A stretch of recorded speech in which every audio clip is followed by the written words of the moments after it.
good morning to you at home as well. A Canadian border guard is in stable condition in hospital after she was shot in the neck while working at one of Canada's busiest border crossings. The RCMP say a man was attempting to drive into Canada yesterday afternoon when he shot the guard at the BC-Washington border. The suspect then died moments later after apparently turning the gun on himself. Van doors were open and all the guns were already drawn, and we were just pulling up. As I looked up, there's all the border guards surrounding that white van and absolute chaos.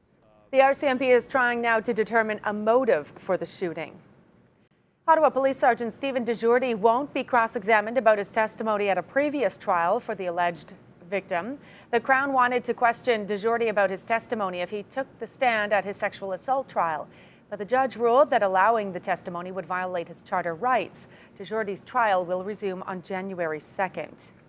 You may soon be forced to place fewer garbage bags at the curb. Council will vote next week on a motion to launch public consultations on a 4-bag limit on collection days. When Ottawa moves to bi-weekly garbage collection, homeowners will be allowed to put out 6 bags of trash. But Councillor Peter Hume believes the city should reduce the number of bags to encourage recycling.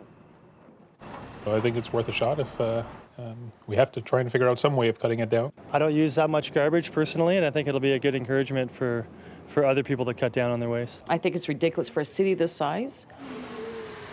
So if it gets approval by council next week, public consultations on a 4-bag limit will happen this fall. When it comes to cracking down on gangs in Ottawa, police say prevention is key. Melissa Lamb is live in the newsroom with more on how police are taking aim at violence in our city. Melissa. Well, Annette, police say keeping teens from being lured into gangs, since most young adults don't see the dangers and get wooed in by money. Now, the numbers of shooting is on the rise in Ottawa. There have been 35 so far this year, with only 25 all of last year. Police say half of them have been gang-related. Now, crack cocaine distribution is a top driver of gang activity, and that most gang-related shootings have to do with settling scores.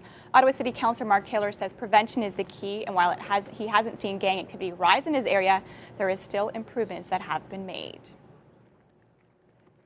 Now, tonight the police will hold an open forum about gangs and guns, and they're encouraging the public to join the conversation and get involved. That's at 6:30 at City Hall. All right, Melissa, thanks for that.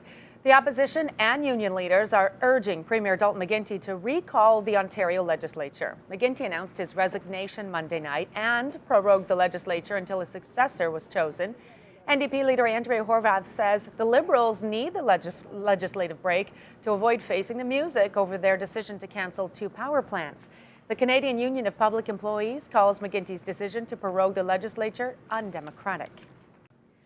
And finally, 2 Canadian companies will be hiring fewer staff this holiday season. Future Shop and Best Buy say a jump in online shopping has forced it to cut hiring plans for stores. But both chains have added about 550 seasonal staff to their e-commerce ranks to meet changing shopping patterns.